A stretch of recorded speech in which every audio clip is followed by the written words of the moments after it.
किधर जाना है? मैं आहान हूँ, मैं भी इस बर्थडे पार्टी पे इनवाइटेड हूँ, मैं गेस्ट हूँ।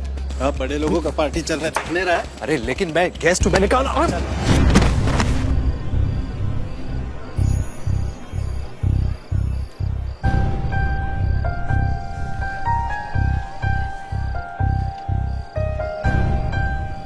Guys, just look at this idiot. इसका कहना है कि सिंघानिया साहब की बर्थडे पार्टी में ये भी इनवाइटेड। शनाया, बेबी, घर चलते हैं। कब? बेबी? शनाया, तुम जानती हो क्या सड़क छाप को? नहीं नहीं, नॉट एट ऑल। कौन हो तुम? है कौन ये भिखारी और इस पार्टी में क्या कर रहा है? खुद हेल आई हो। इतना सुनते ही आहान शॉक्ड हो जाता है। ये पहली बार नहीं था जब शनाया ने आहान की बेइज्जती की थी। शनाया, लगता है तुमने कुछ ज्यादा ही पी ली है। Seems you high. चलो घर चलते हैं। कब? ए निकम्मे, चल निकल यहाँ से। सिक्योरिटी, इस कचरे को उठाकर बाहर फेंको। ठीक उसी समय बर्थडे बॉय सिंघानिया पहुंचता है और सभी लोग उसको बर्थडे विश करने उसके पास जाते हैं। लेकिन अचानक सिंघानिया की नजर आहान पर पड़ती है और वो आहान को अपनी पार्टी में देखकर चौंक जाता है।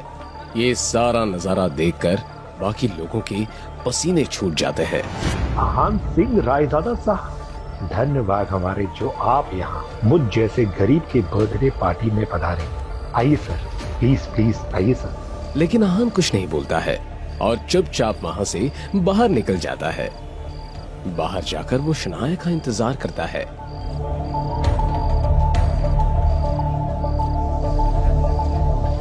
जब पार्टी खत्म होती है तो शनाया नशे में बाहर आती है।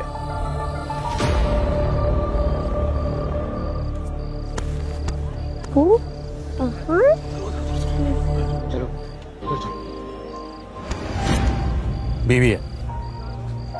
चल। आगे तो यस। अब हम घर जाएंगे। हाँ हाँ, आराम से आराम से। घर चलते हैं। तेरे बिन कैसे मैं रहूं, तुझसे कैसे ये कहूं, तेरी हर ख्वाहिश में मैं रहूं। मेरी आंखों में अक्स तेरा, मेरा हर वक्त तेरा, तुझसे कैसे मैं ये कहूं। दर्द ये दिल का कैसे मैं करूं बयां, तेरे बिन लागे ना कहीं मेरा जिया। उसे लेकर आहान किसी तरह अपने ससुराल वाले घर तक पहुंचता है।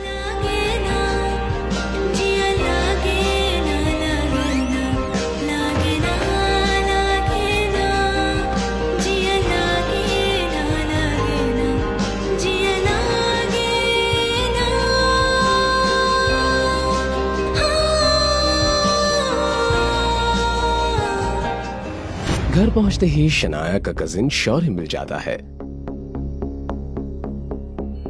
लीजिए, पेश है बीवी के टुकड़ों पर पलने वाले टुटपुंजिए। ऐसे नसीब लेकर ना कुछ कम ही लोग पैदा होते हैं। बीवी के टुकड़ों पर पलने वाले घर जमाई। इस शर्म से डूबकर मर क्यों नहीं जाते हो? आहान कुछ नहीं बोलता है। तभी शनाया की कजिन सिस्टर शगुन बोलती है, छोड़ो ना शौर्य, जिसकी ढेले भर की भी इज्जत नहीं उसके मुंह क्यों लग रहे हो? पता नहीं शनाया को इस भिखारी में ऐसा क्या लगता है जिसे घर से बाहर भी नहीं निकालती है। आहान अपने ससुराल में रोज ऐसे ताने सुनता था। उसे तो ऐसी बातें सुनने की आदत हो गई थी। कभी साला बोलता तो कभी साली। आहान की बीवी शनाया भी उसको गाली देने में पीछे नहीं रहती थी। फिर भी आहान इन सब की गलतियों को माफ कर देता था क्योंकि उसे शनाया से सच्चा प्यार था।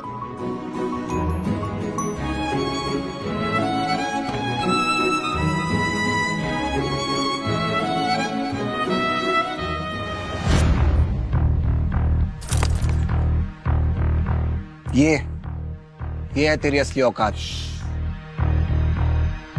अभी नहीं, प्लीज।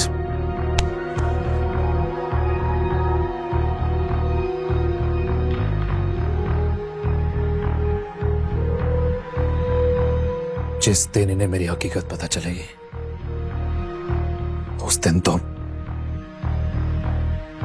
और उसकी एक मजबूरी थी जिसके कारण उसे इस तरह की जिल्लत भरी जिंदगी जीनी पड़ रही थी।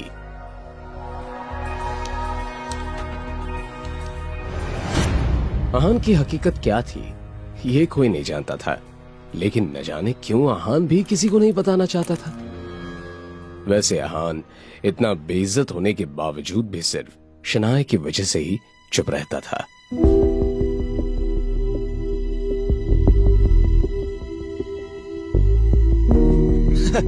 लेकिन उसकी बेइज्जती सिर्फ घर के नौकर, साला या साली नहीं करते थे, बल्कि उसकी सासू माँ भी करती थी। वो तो अपनी बेटी शनाया का आहान से डिवोर्स करा देना चाहती थी। साइन करके रखना।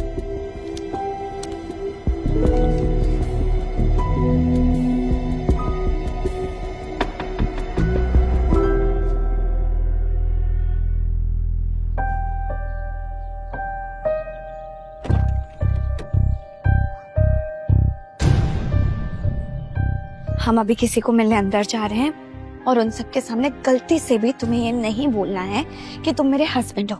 कोई तुमसे कुछ भी बोले तो उनको यही बताना कि तुम मेरे नौकर हो। ओके? मगर शनाया जी। क्या मगर शनाया जी? हाँ, तुम्हें पता भी है लोग जो अंदर बैठे हैं उनकी कितनी ऊंची पोजीशन है, कितने अमीर हैं वो लोग। अगर उन्हें पता चल गया ना कि तुम जैसा निकम्मा और नाकाबिल लड़का मेरा हस्बैंड है तो उनके सामने मेरा बहुत गलत इंप्रेशन पड़ेगा, बहुत बेइज्जती हो जाएगी मेरी। इसलिए प्लीज मैं जैसा बोल रही हूँ वैसा ही करना। ठीक है शनाइश। ये पहली बार नहीं था कि शनाया अपने गरीब पति आहान की बेइज्जती कर रही थी। शनाया और उसके घर वाले आहान को एक कुत्ते से भी बदतर समझते थे, लेकिन आहान किसी की बातों का बुरा नहीं मानता था, क्योंकि उसे अपनी बीवी शनाया से बेइंतहा प्यार था। अब जब शनाया अपनी दोस्त रूपल के साथ कुछ बिगड़ैल रईस दोस्तों से मिलने होटल जा रही थी। तुम्हें लास्ट वार्निंग दे रही हूँ, आज के दिन कोई तमाशा मत खड़ा करना। शनाया और रूपल अंदर जाते हैं। आहान उनका बैग पकड़े उनके पीछे पीछे नौकर की तरह अंदर जाता है। अंदर बिगड़ैल रईसजादे प्रेम मल्होत्रा, राज बेदी और पारस अग्रवाल बैठे थे। वैसे तो वो रूपल के दोस्त थे, लेकिन जैसे ही उन्होंने शनाया को देखा उसकी खूबसूरती देखकर दंग रह गए। ये कौन है गुलाब जैसी खूबसूरत? वो ये she is my best friend Shanaya. Hi Shanaya. Aahan के पुराने कपड़े और फटे जूते देखकर पारस पूछता है, लेकिन इस गुलाब के साथ ये कांटा कौन है?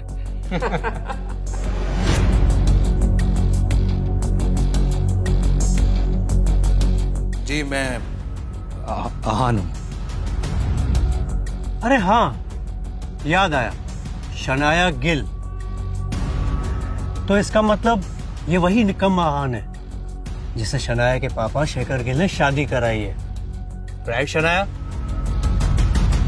अब जैसे ही प्रेम और पारस को पता चलता है कि ये गरीब इंसान इस खूबसूरत लड़की शनाया का पति है, तो शनाया से फ्लर्ट करने के अरमानों पर पानी फिर जाता है। अब वो तीनों मिलकर आहान की गरीबी का मजाक उड़ाने लगते हैं। आहान भैया, मैंने सुना आप किसी बैंक में काम करते हैं, तो बस यही जानना था कि आपको महीने की सैलरी कितनी मिलती है? अब हद हो गई थी। इस तरह किसी अनजान से पहली मुलाकात में इतना पर्सनल सवाल करना बहुत गलत बात थी। जी वैसे तो मुझे 12,000 मिल जाते हैं, और कभी कभार बोनस अगर मिलता है तो फिर 15,000 भी हो जाता है। 15,000? जी 15,000? 15? नहीं, अच्छा है। मतलब मेरे ज्वेलरी स्टोर के अकाउंटेंट से सैलरी आधी ही है, लेकिन आजकल के जमाने में तो इतना भी बहुत होता है, नहीं? पारस भाई, हाँ, अगर तुम्हारे स्टोर में किसी स्टाफ की जरूरत हो, क्यों ना हम आहान भैया को कंसीडर करें? हाँ। वैसे दिखने में समझदार लगते हैं, शिकायत का मौका नहीं देंगे। हाँ, क्यों नहीं? मतलब इन्हें मैं 20-25 हजार की सैलरी तो ऑफर कर ही सकता हूँ। आहान भैया, आप एक काम करिए, आप कल से ही ज्वाइन कर लीजिए। अगर वो चाहता तो उन तीनों को खरीदने की ताकत रखता था, वो भी इस तरह जैसे बाजार में जाकर कोई धनिया खरीदता हो। लेकिन खैर, आहान के आहान रायजादा होने का किसे पता था। यहाँ तक कि शनाया और उसके घर वाले भी इस सच से अनजान थे कि इस गरीब आहान की हकीकत कुछ और है। वो क्या है मिस्टर अग्रवाल, आपके ऑफर के लिए थैंक यू। इनफैक्ट आपने मेरे बारे में इतना कुछ सोचा, उसके लिए मैं शुक्रगुजार हुआ आपके। लेकिन क्या है कि मुझे ना ज्वेलरी के बारे में ज्यादा आइडिया है नहीं, तो आई एम सॉरी। इधर शनाया रूपल के रईस दोस्तों की बेकार की बातों को सुनकर चिढ़ गई।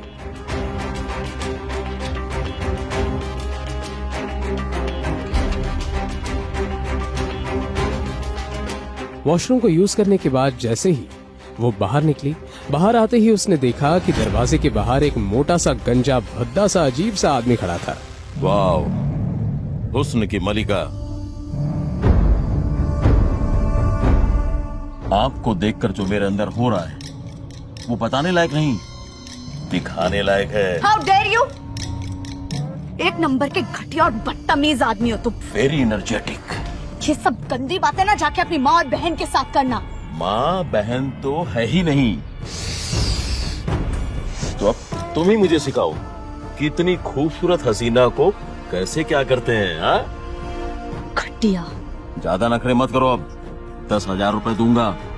चलो छोड़ो।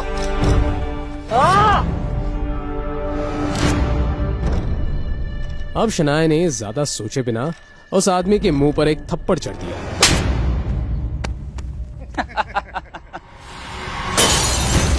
शनाया ने बिना कुछ सोचे समझे घबराहट के मारे अपनी आंखें बंद कर दी, मगर वो बॉटल शनाया तक नहीं पहुंची। इसलिए क्यूरियोसिटी के मारे शनाया ने अपनी आंखें खोली। आंखें खुलते ही शनाया ने देखा कि एक बड़े से हाथ ने उस बॉटल को पकड़ लिया है।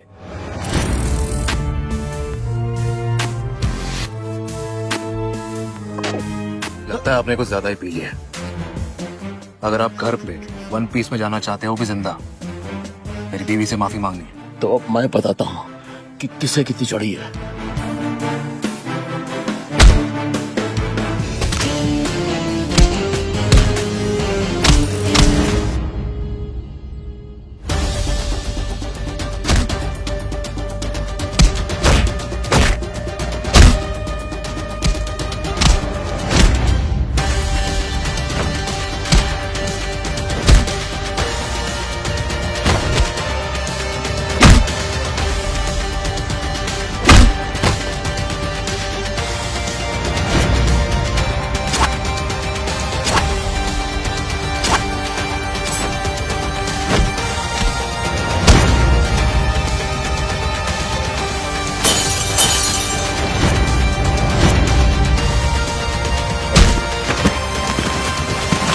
आहान के इस मूवमेंट से शनाया हैरान थी।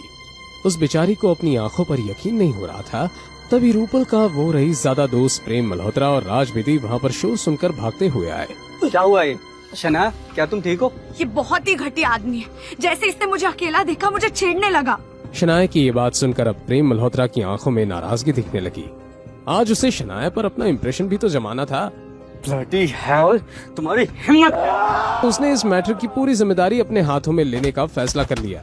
आफ्टर ऑल प्राइड होटल उसकी ही फैमिली बिजनेस का हिस्सा था। अब ये दोनों मेरी बीवी शनाया पर अपना इम्प्रेशन जमाने के लिए एक मरे हुए आदमी को कुछ ज्यादा ही मार रहे हैं। आहान ने देखा कि प्रेम मल्होत्रा और राज बेदी रुकने का नाम ही नहीं ले रहे थे। अब बस करो, बस करो। उसे उसकी सजा मिल चुकी है।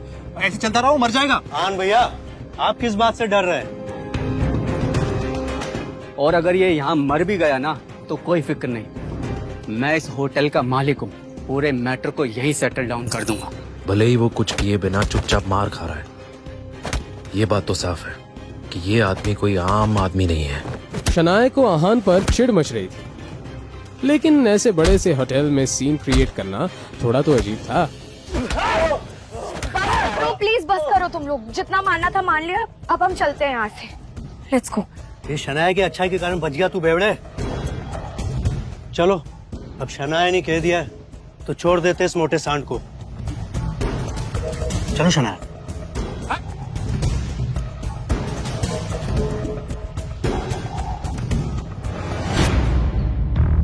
आन भैया, आपने कुछ ज्यादा ही डरते हैं। कोई नहीं, हमारे साथ रहेंगे तो ब्रेव हो जाएंगे। ये बात किसी ताने से कम नहीं थी। मगर ये सब समझने के बाद भी आहान ने कुछ नहीं कहा। जब प्रेम मल्होत्रा ने उन सब के साथ उस मोटे और गंजे आदमी को अंदर आते हुए देखा तो वो गुस्सा हो गया।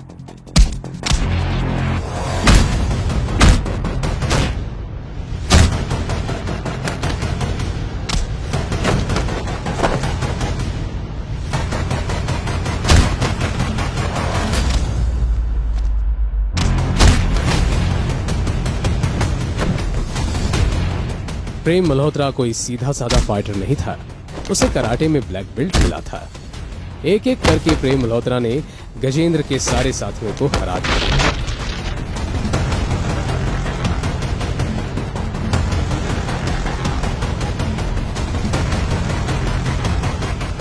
तुम सब गुंडे कहीं जाने के लायक नहीं। मिस शनाया एंड रूपल, आप दोनों ठीक हैं? प्रेम के सवाल के जवाब में शनाया और रूपल ने हामी भर दी। प्रेम शनाया की आंखों में अपने लिए तारीफ देखना चाहता था, मगर उसने देखा कि शनाया की नजरें तो अपने पति आहान की तरफ थी। वो आहान जो चुपचाप हाथों में आइस पैक लिए गुंडों की तरफ देख रहा था। वाह मेरे शेर, प्रेम मेरे भाई, तूने तो कमाल कर दिया यार। मुझे नहीं लगता कि अब ये सब हमको और तंग करेंगे, क्यों? एग्जैक्टली। वैसे इन नठल्लों का करना क्या है? किसी को बुला के इनको दफना दो। पारस बस अपनी बात को बड़ा चढ़ा के कह रहा था, वो सच में ऐसा कुछ करने की हिम्मत नहीं रख सकता था।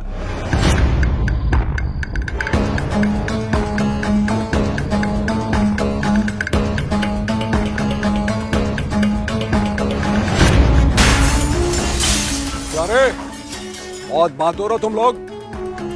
चलो मैं भी तो देखूं कितनी बहादुरी है तुम में। आओ मेरा सामना करो, आ जाओ आ जाओ। देखो रे, तो हाँ, मैं भी कहाँ डरता हूँ। तुम सामने तो आओ, तुम्हारा सामना भी जरूर करूंगा। बेटा इधर देख। मगर जब तक प्रेम मल्होत्रा ने अपनी ये बात कही, वो आगे कुछ बोल ही नहीं पाया। अपने सामने आदमी को देखते ही प्रेम मल्होत्रा की बोलती बंद ही हो गई, क्योंकि सामने जो आदमी खड़ा था वो कोई ऐरा गहरा गुंडा नहीं था। चेहरे पर जख्म का एक लंबा सा कट और हट्टा कट्टा बॉडी विकी भाई था। उसके पीछे 15 से 20 आदमी और थे। उन सब के बाइसेप्स को देखकर ये पता लगाना मुश्किल नहीं था कि वो सब के सब फाइटर्स थे। भाई हम तो बस मजाक कर रहे थे। अच्छा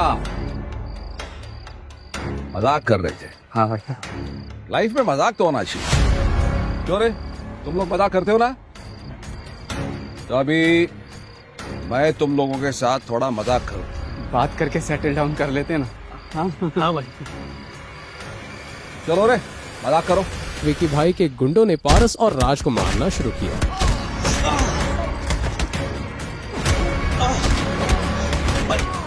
अरे तोड़ो ठीक से तोड़ो इनको। विकी भाई को अपने सामने चल रहा ये तमाशा देखकर बहुत मजा आ रहा था। 3 अमीर लड़के, 2 खूबसूरत लड़कियां और अंधेरे में बैठकर भाई प्लीज भाई माफ कर दीजिए भाई। अरे लेके जाओ।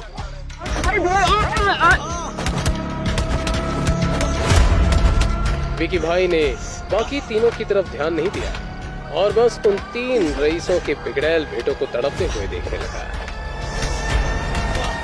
विकी भाई के उस गुंडे ने एक बड़ा सा लोहे का रॉड पकड़ा और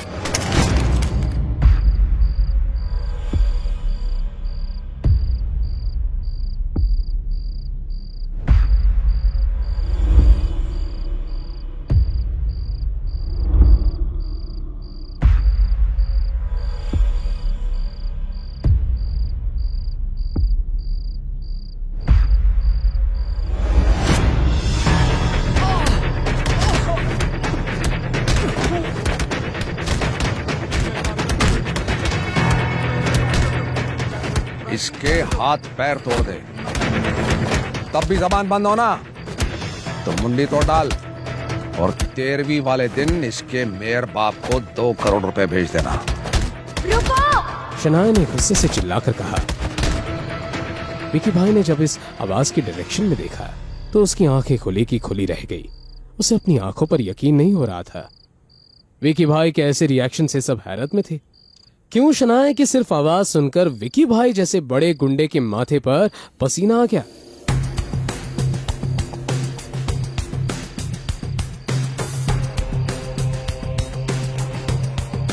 ये तो आहान रायजादा है। चलो चलो निकलो यहां से।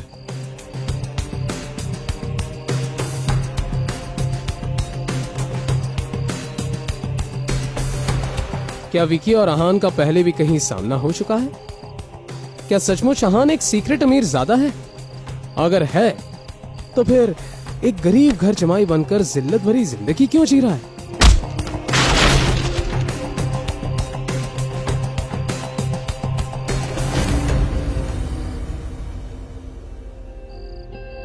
तेरे बिन कैसे मैं जीऊं, तुझसे कैसे कहूं, तेरी हर ख्वाहिश में मैं रहूं। मेरी आंखों में अक्स तेरा, मेरा हर वक्त तेरा, तुझसे कैसे मैं ये कहूं। क्यों शनाया के पापा ने उसकी शादी आहान जैसे गरीब फटीचर से करवा दी? क्या होगा जब आहान की हकीकत सामने आएगी? इन सभी सवालों के जवाब के लिए नीचे दिए गए लिंक पर क्लिक करके इंस्टॉल कीजिए पॉकेट एफएम और फ्री में सुनिए दुनिया भर में हंगामा मचाने वाली ये जबरदस्त कहानी सीक्रेट अमीर ज़ादा।